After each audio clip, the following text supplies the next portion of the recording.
We are the St. John's Mukuru Derby Day. We're joined by the captain of the Zambia national team. Can you introduce yourself to our viewers? Hi everyone, my name is Ali Bhika. I'm the captain for the Zambian Copper Eagles. You've been captain for more than almost a decade. Can you just take us through what does it feel captaining your nation and what has made you last in the game and being a captain for more than a decade?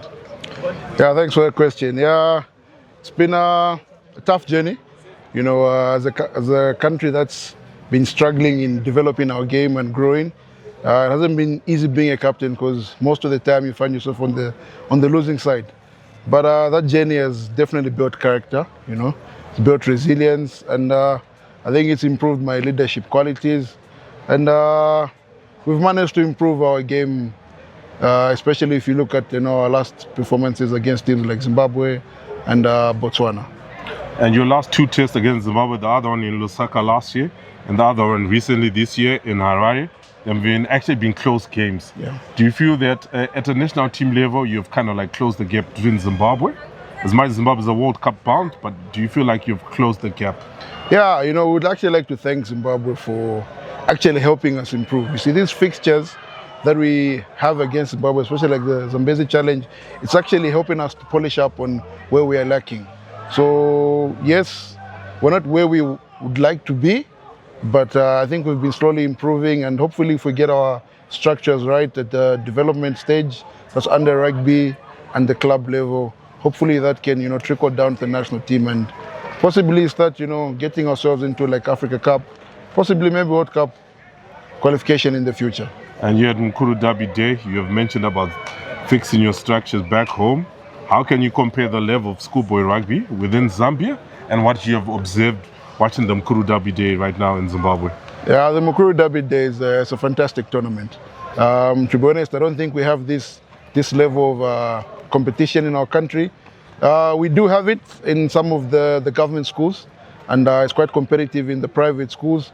But the challenge that we have is we're not very successful in feeding those players into the club system and the national system. So if we can get all those youngsters, all that talent to feed into the clubs and eventually into the national team, I think we can see ourselves becoming more competitive in the future. You have come to Zimbabwe several times. What do you enjoy whenever you travel to Zimbabwe outside rugby? Yeah, Zimbabwe is very similar to Zambia. It's a beautiful country, good climate. There's jovial and friendly people. And the rugby, of course, is always competitive. We always enjoy ourselves when we're here. And have you ever tried the local foods in Zimbabwe or the local beers in Zimbabwe? Yeah, a lot of guys like the Zambezi lager.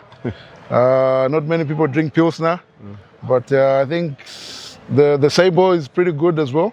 I don't drink, but I get it from the guys that drink, and they've given it some positive reviews. And with the second test coming ahead, where are you looking as keeper or to see where you could fix? You had Zimbabwe close by, a World Cup bound team. Yeah. Where do you think in the second test in Blower, where you need to fix as a team? Yeah, I think we had a bit of forward dominance in that game, maybe not consistently. And I think one of the downsides is we didn't manage to unleash our backline. I think they showed a bit of glimpses of what they can do, their skill set, their speed, but we didn't, make use of that fully. And if we can control our territorial play, sometimes we try to play rugby in the wrong areas. If we can improve on that, put the pressure on Zimbabwe territory-wise, I think that can give us a better chance of getting a favorable result. You have played for Zambia for a long time. Do you think you're towards the twilight or the end days of your career, or there's still more years we're going to see you again in this bed of Zambezi? Well, I've reached a stage where now I have to make a decision. So the decision that I'll make probably by the end of the year will determine whether I continue playing next year or the other year. But fitness-wise, my body is still good. I still feel fit.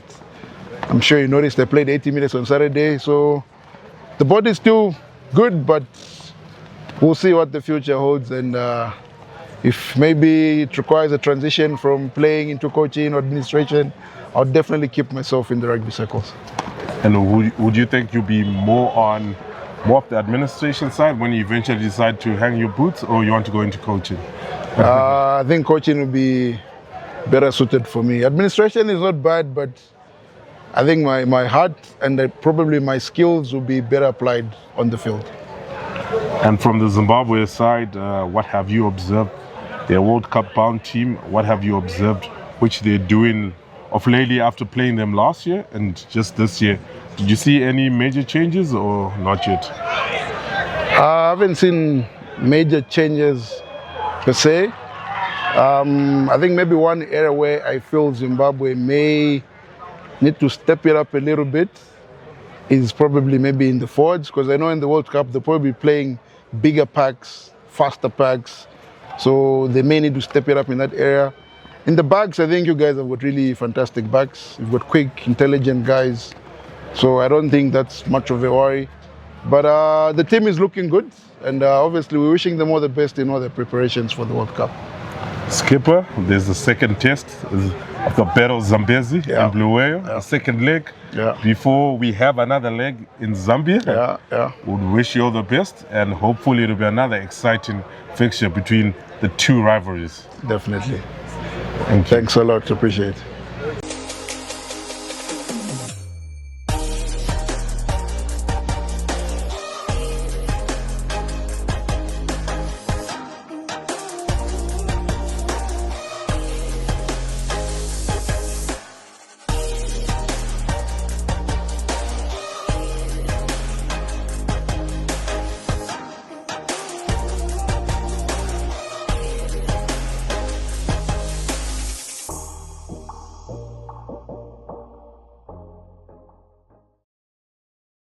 We're joined by one of the Zambian national team senior players. He plays lock. Can you introduce yourself to our viewers? My name's Hilary Mungawa, and like he said, I play lock for the Copper Eagles. What have you learned from playing under your skipper, who has served for more than a decade? I've learned a lot. He was once my skipper as well at club level, so I've learned a lot. The never die spirit, I got it from him. You have traveled to Zimbabwe several times. What have you learned over the years playing against Zimbabwe and coming to Zimbabwe?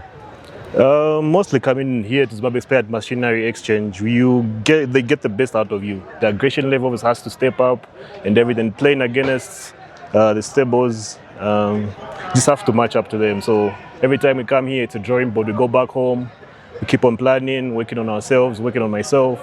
And yeah, it's been a great journey. You basically you matched the Sables, their physicality, in the first battle of Zambezi this year.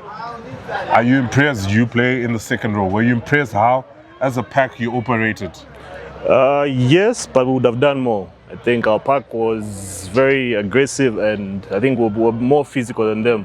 I think in the scrum, even in the next game, you expect us to shove them back, not just having a 50-50 scrum. And where do you think you lost it as a team in the first battle of Zambezi this year? Territorial. When we had the ball, we couldn't get out of our territory.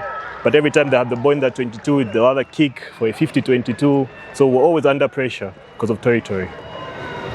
But so we just hope and we're working on it, and but it won't happen again on the weekend. And with your visit to Zimbabwe, what have you personally enjoyed outside rugby? But mostly it's within rugby. The atmosphere at machinery exchange is something else. Was live up to it, was want to play there.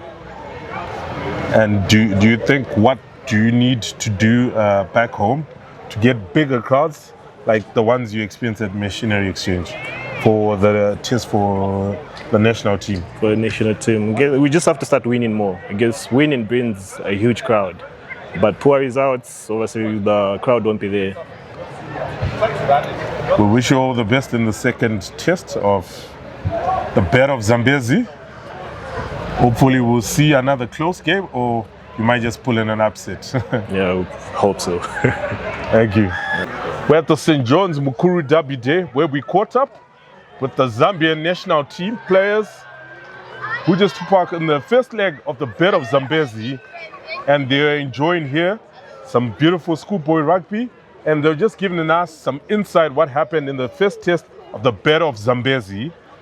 And they also shared how Zimbabwe and Zambia share similar cultures, whether rugby or football in general.